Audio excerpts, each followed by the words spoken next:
Okay, सो अब तक हम लोग ने जो पार्ट्स किए इसके अंदर सर्कुलर मोशन किया है। फिर रिमेंबर स्टार्टिंग में मैंने बोला था कि चैप्टर दो पार्ट में डिवाइडेड है। एक तो है तुम्हारा सर्कुलर मोशन, दूसरा है रोटेशनल मोशन। तो सर्कुलर मोशन का पार्ट कंप्लीट हो गया। Now will come to rotational motion.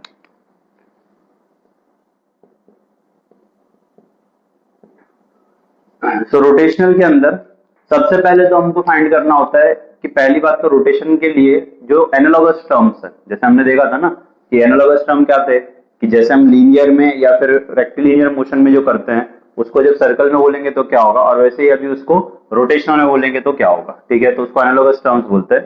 तो मोस्ट ऑफ द टर्म्स तो हमारे सेम ही है। जैसे थीटा था, थीटा क्या था हमारा यहाँ पे, डिस्प्लेसमेंट का क्या बन जाता है, थीटा। वेलोसिटी का क्या बन जाता है, एंगुलर वेलोसिटी। और इसका एक्सेलरेशन का क्या बन जाता है, एंगुलर एक्सेलरेशन। ठीक है, वैसे ही अब मास का क्या बनेगा यहाँ पे, तो आज हम वो देखने वाले हैं कि मास का क्या बनता है। ठीक है, तो that is a quantity called momentum, moment of inertia. तो मास जो है वो एक क्वांटिटी बनता है, उसको मोमेंट ऑफ इनर्शिया बोलते हैं, जिसको आई से डिनोट करते हैं। तो आज हम ये देखने वाले हैं कि मास को इनर्शिया में कैसे कन्वर्ट करते हैं, कि मास और इनर्शिया सर्कुलर में और रोटेशनल में होगा तो क्या बोलेंगे, मास की जगह पे मोमेंट ऑफ इनर्शिया, उसको आई से डिनोट करते हैं।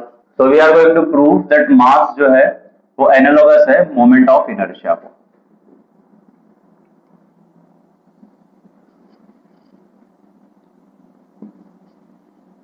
ठीक है, now for proving that let us consider एक रैंडम शेप का कोई भी ऑब्जेक्ट है।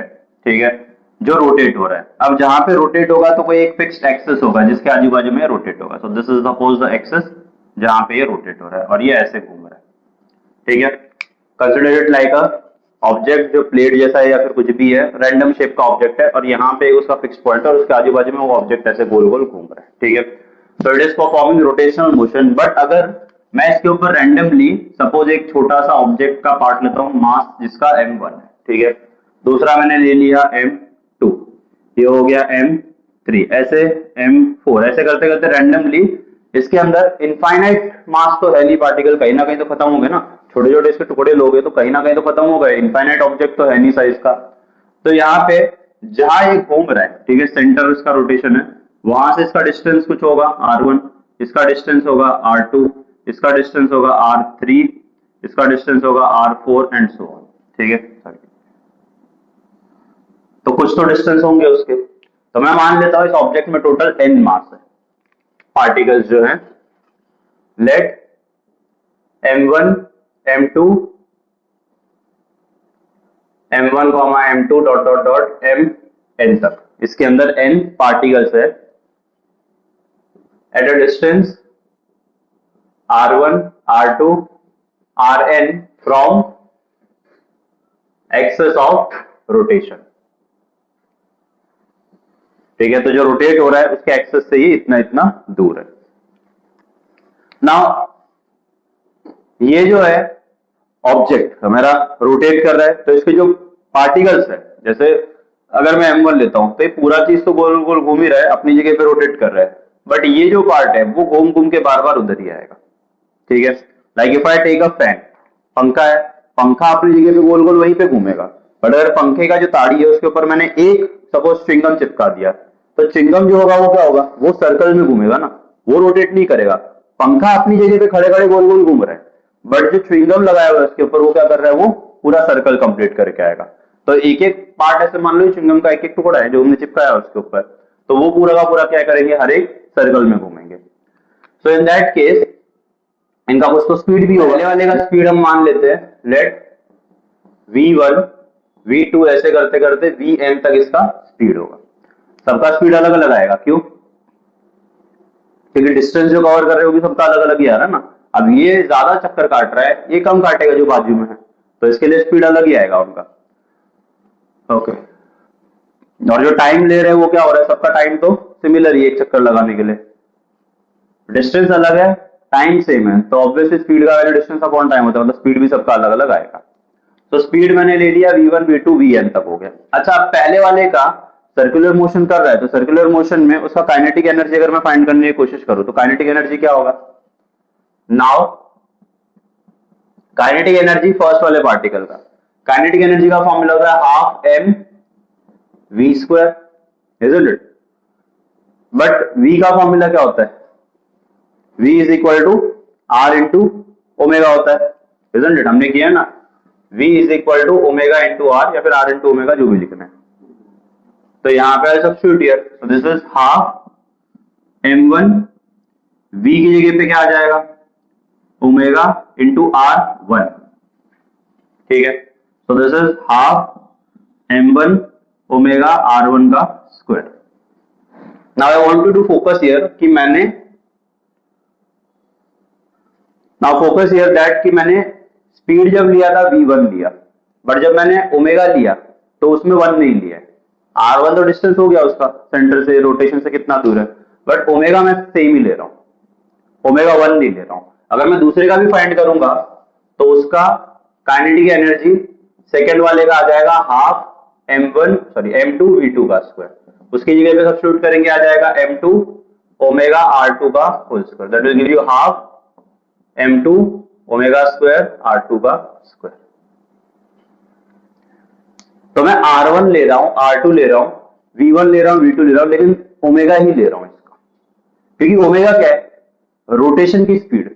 रोटेशन की स्पीड तो पूरे ऑब्जेक्ट की है ना, तो जितनी स्पीड से पूरा ऑब्जेक्ट रोटेट होगा वो सबके लिए सेम ही होगा, isn't it? तो रोटेशन का जो स्पीड है इस एक्सिस का, वो सबके लिए सेम आएगा, तो ओमेगा सबके लिए सेम है, angular speed. Okay, so in this case अगर मैं इन सबको ऐड करूं, मेरा ऐसे करते करते लास्ट में क्या आ जाएगा? काइनेटिक एनर्जी nth वाले का आएगा half mn omega square rn का स्क्वायर। तो अगर मैं n तक सबको ऐड करूं तो टोटल काइनेटिक एनर्जी क्या हो जाएगा? सपोज काइनेटिक एनर्जी टोटल जो है वो आएगा काइनेटिक एनर्जी फर्स्ट वाले का, काइनेटिक एनर्जी सेकंड वाले का, ऐसे करते करते काइनेटिक एनर्जी लास्ट वाले का। अब इसकी अगर वैल्यू सब्स्टिट्यूट करूं तो आ जाएगा हाफ m1 ओमेगा r1 का square, half m2 omega r2 का स्क्वायर, ऐसे करते करते हाफ mn ओमेगा rn का स्क्वायर।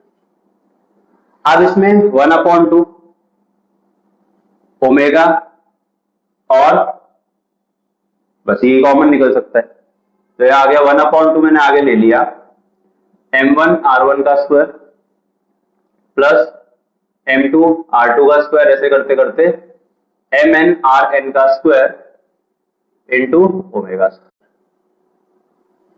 ठीक है? यहां पे स्क्वायर नहीं लिखा हमने, ओमेगा का भी स्क्वायर होगा, तो m omega square omega square omega square, ठीक है? ओमेगा स्क्वायर बाहर आ गया। अब ये जो क्वांटिटी है इसको हम लोग एक वैल्यू से डिनोट करते हैं जिसको हम लोग बोलते हैं i, ठीक है? ये सब कुछ वैल्यू आएगा सॉल्व करके, प्लस ही है ना, तो इन सबको ऐड करके कुछ तो वैल्यू आएगा, तो ये आ गया half i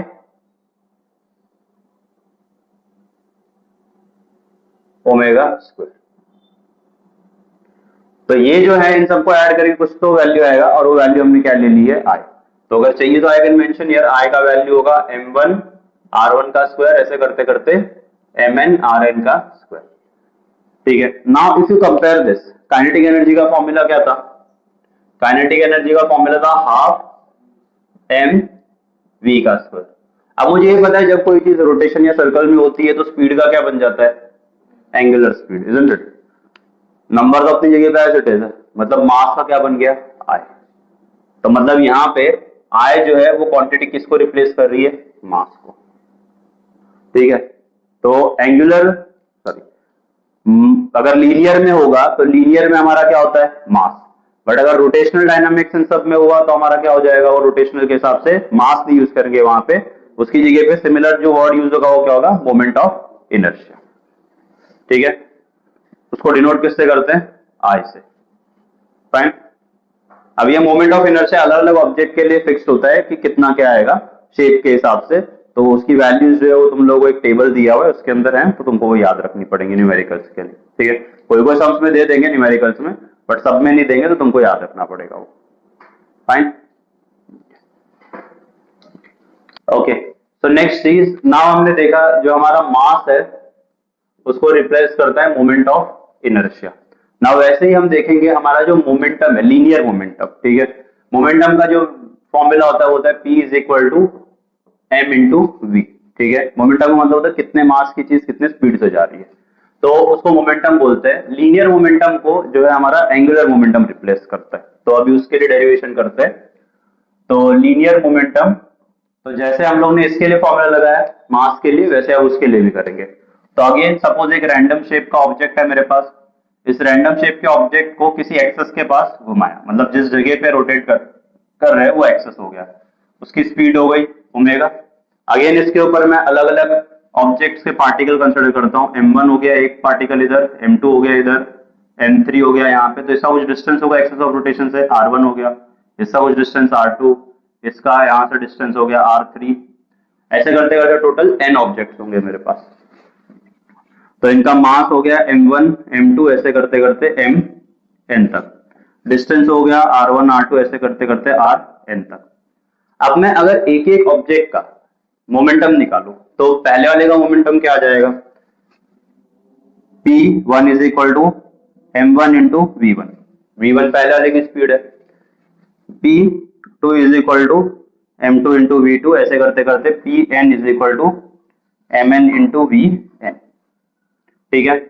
now you should also wonder कि स्पीड क्यों सबका अलग है, जब घूम तो साथ में ही रहे, स्पीड सबका अलग अलग क्यों आएगा। ऐसे एग्जांपल मैंने तुमको दिया, मेरे पास एक फैन है, उसके ऊपर एक च्युइंगम मैंने स्टार्टिंग में लगा दी, पंखे का जो स्टार्ट हो रहा है जहां पे घूम रहा है वो उसके पास में, और एक थोड़ा दूर लगा दिया, तो वो चक्कर तो उतने टाइम में लगा रहे हैं, isn't it? तो स्पीड अलग कैसे होगा। तो हमारा स्पीड का फॉर्मूला क्या होता है, डिस्टेंस अपॉन टाइम। तो ये रहा मेरा फैन, इस फैन के अलग अलग ताड़ियां हैं, एक ही होगा, ठीक है। अभी हाल फिलहाल के लिए मैं सिर्फ एक ही दिखा रहा हूं, तो मैंने च्युइंगम का एक पार्ट यहाँ पे लगा दिया, एक पार्ट यहाँ पे लगा दिया। फैन रोटेट करेगा तो क्या होगा, ये पूरा का पूरा सर्कल घूम के आएगा, ये भी पूरा एक सर्कल घूम के आएगा, ठीक है। दोनों टाइम कितना लेंगे, सेम टाइम लेंगे। तो सपोज ये टाइम ले रहा है 5 सेकेंड, तो ये भी टाइम ले रहा है 5 सेकेंड, 5 सेकेंड में एक चक्कर लगा के आ जा रहे हैं, टाइम दोनों का सेम है, बट डिस्टेंस सेम है क्या, इसने जितना डिस्टेंस कवर किया वो और इसने जो डिस्टेंस कवर किया वो सेम है, नहीं, डिस्टेंस अलग अलग है। तो डिस्टेंस दोनों का अलग अलग आएगा, बट स्पीड का फॉर्मूला दो चीज पर डिपेंड करता है ना, डिस्टेंस और टाइम। अगर टाइम सेम भी हो गया और डिस्टेंस अलग अलग है, मतलब v का वैल्यू भी क्या आएगा, अलग अलग आएगा।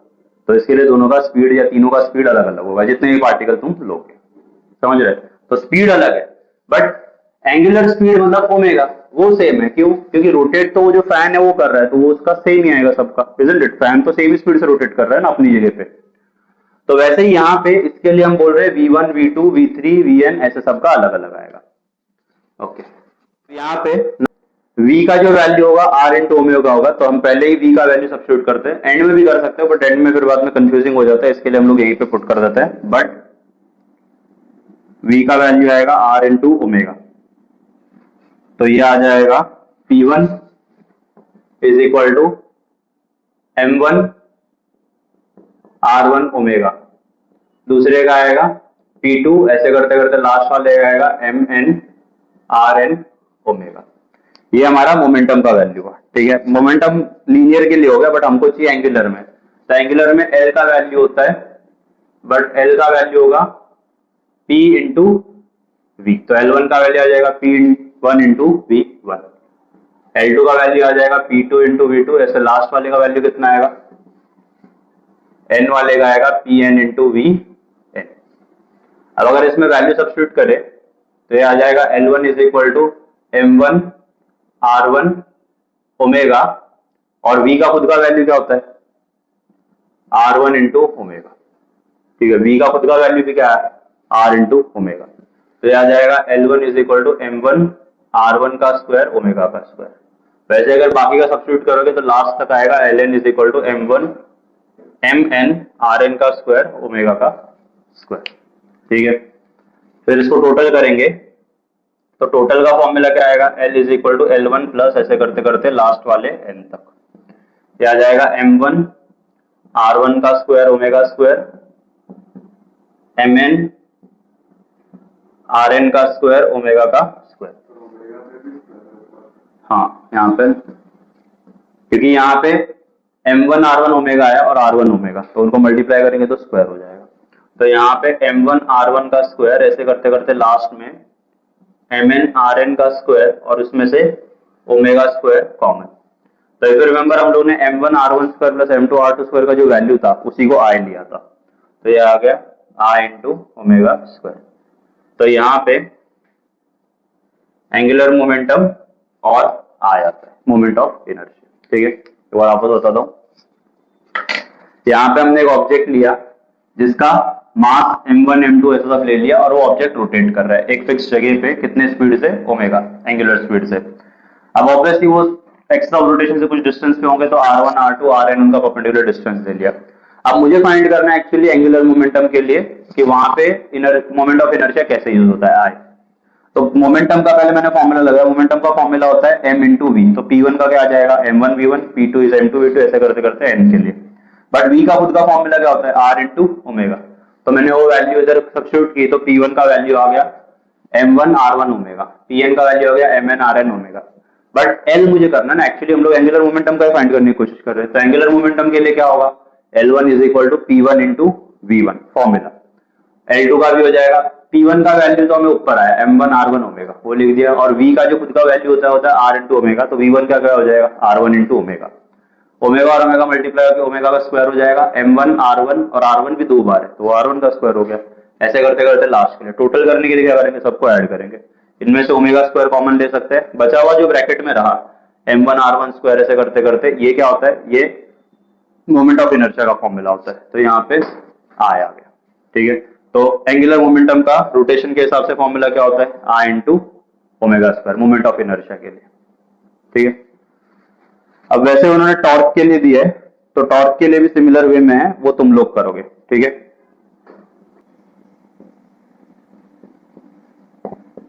कंजर्वेशन ऑफ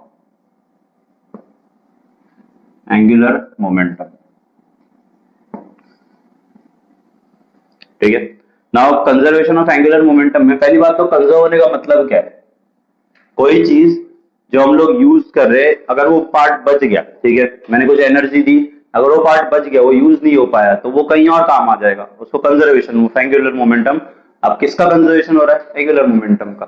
ठीक है, तो कंजर्व का मतलब क्या हो गया, जो है वो कहीं ना कहीं तो यूज होगा, बचेगा या फिर आगे ट्रांसलेट हो जाएगा, ट्रांसफर हो जाएगा, बट वो यूज तो होगा।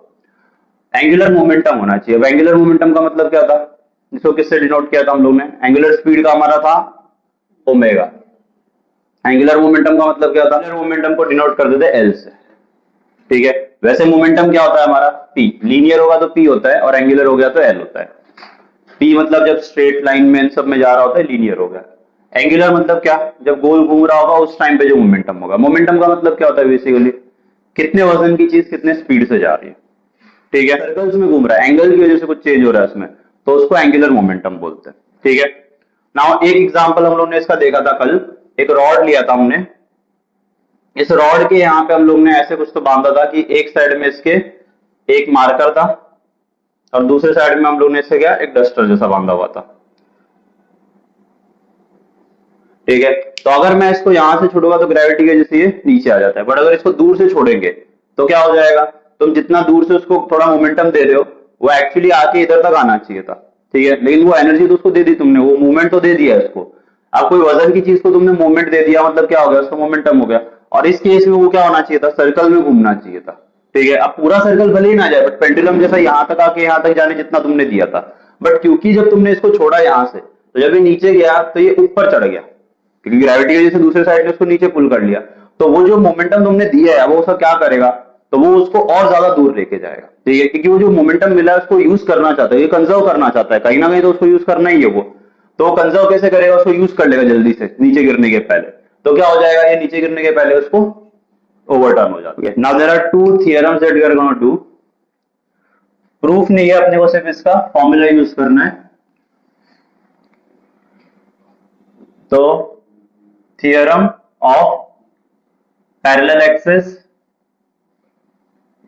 और दूसरा आता है थियरम ऑफ परपेंडिकुलर एक्सिस। तो मेरे पास एक रैंडम शेप का क्या हो गया, एक ऑब्जेक्ट है, ये कहीं उसका सेंटर हो गया, सेंटर को मैं सी नाम दे देता हूं, और ओ पॉइंट है जहां से वो और कहीं से रोटेट हो रहा है, दोनों के बीच में कुछ डिस्टेंस होगा कितना, h, तो ये पॉइंट ओ हो गया।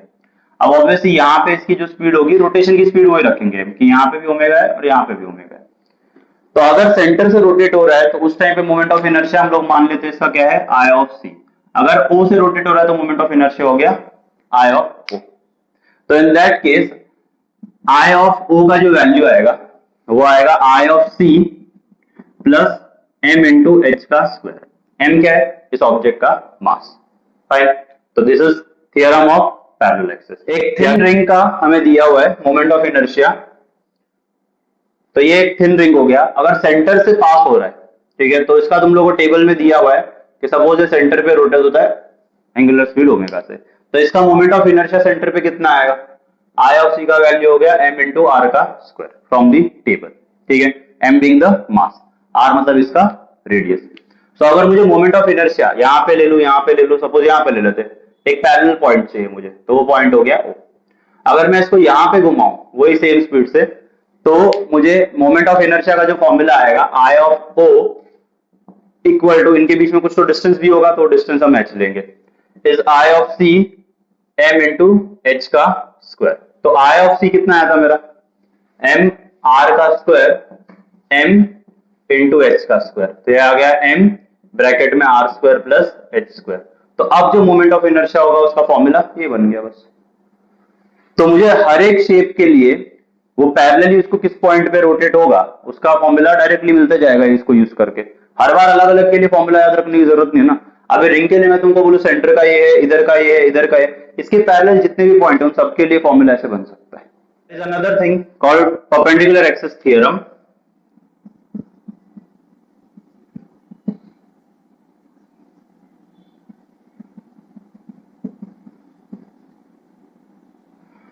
ना परपेंडिकुलर एक्सिस थ्योरम में अगेन एक रैंडम शेप का ऑब्जेक्ट लेते हूं, तो इस रैंडम शेप के ऑब्जेक्ट को मैं कहीं ना कहीं पे सेंटर मानता हूं, ये रहा मेरा सेंटर। ठीक है, वहां से मैं मान लेता हूं कि ये अगर मैं घुमाऊं इसको तो ये हो गया एक्स एक्सिस की तरफ। ठीक है, अगर मैं इस ऑब्जेक्ट को ऐसे घुमा रहा हूं तो मतलब एक्स एक्सिस के अलोंग घूम रहा है। इसी ऑब्जेक्ट को अगर मैं ऐसे घुमाऊं तो ये हो गया मान लो वाई एक्सिस के अलोंग घूम रहा है, कि ये वाई एक्सिस के अलोंग ऐसा घूमेगा। तो अगर मुझे z एक्सिस के अलोंग घुमाना है तो z एक्सिस कहां जाएगा, ऊपर की तरफ। ठीक है, तो अगर मैं x एक्सिस और y एक्सिस के अलोंग घुमाने वाला मोमेंट ऑफ इनर्शिया जानता हूं कि अगर x के अलोंग घूमेगा तो मोमेंट ऑफ इनर्शिया i है, y के अलोंग घूमेगा तो मोमेंट ऑफ इनर्शिया हो गया i ऑफ y। तो z के अलोंग जो घूमेगा उसका वैल्यू आएगा दोनों का एडिशन। ठीक है, तो अगर तुमको दो परपेंडिकुलर साइड्स का पता है कि कैसे घूमता है तो उनसे तीसरा जो परपेंडिकुलर आएगा उसका क्या आएगा, बस बाकी दो का एडिशन। तो now next topic is centre of mass and radius of gyration. Gyration या जायरेशन जो भी वर्ड यूज करना है, कोई कोई वो तुम आउट ऑफ इंडिया वाले सबका देखो लोग जायरेशन वर्ड यूज करते हैं। सेंटर ऑफ मास का मतलब क्या होता है, एक ऐसा पॉइंट होता है हर एक ऑब्जेक्ट में कि उस पॉइंट के ऊपर सबको बैलेंस किया जा सकता है। लाइक फॉर एग्जांपल अगर मेरे पास एक मेटल का रॉड है सपोज,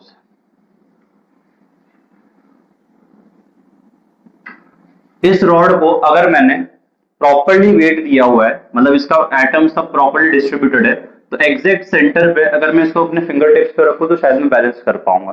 फिंगर टिप्स पे ना तो किसी चीज पे रख दूं कि एग्जैक्टली बैलेंस हो जाएगा, इधर भी नहीं गिरेगा उधर भी नहीं गिरेगा। बट अगर मैं ऐसा करूं कि एक साइड में थोड़ा मेटल का पार्ट ज्यादा रख लूं, हैवी ज्यादा कर दूं इसको, तो इस साइड में उसको हैवी ज्यादा कर दिया, इस साइड में कम है, तो अब वो एग्जैक्ट सेंटर पे बैलेंस नहीं होगा, सेंटर से थोड़ा आगे लेना पड़ेगा तुम लोग को। ठीक है, तो यहाँ पे कहीं यहाँ पे जाके बैलेंस होगा फिर। तो इसका एग्जैक्ट सेंटर अलग है बट जो वजन है, मास है, उसका सेंटर कहीं और आ रहा है। ठीक है, ताकि तुम उसको बैलेंस कर सको।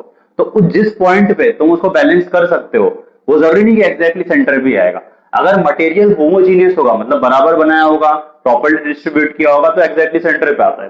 बट अगर होमोजीनियस नहीं है, एक साइड पे तुमने ज्यादा कर दिया है, एक साइड पे थोड़ा खोखला रख दिया है, उसको हल्का रख दिया है, तो फिर जिस साइड पे वजन ज्यादा होगा उस साइड पे ज्यादा होगा। तो अब इसका सेंटर ऑफ मास यहाँ पे आएगा। एग्जैक्ट सेंटर तो अभी भी इसी का है, सिलेंडर का शेप जो देखोगे उसका सेंटर यहाँ पे कहीं पे आएगा, बट जो तुम्हारा वजन है वो बैलेंस अब वहां पे नहीं होगा, यहाँ पे कहीं पे होगा। तो उस पॉइंट को सेंटर ऑफ मास बोलते हैं कि वजन का सेंटर हो गया वो।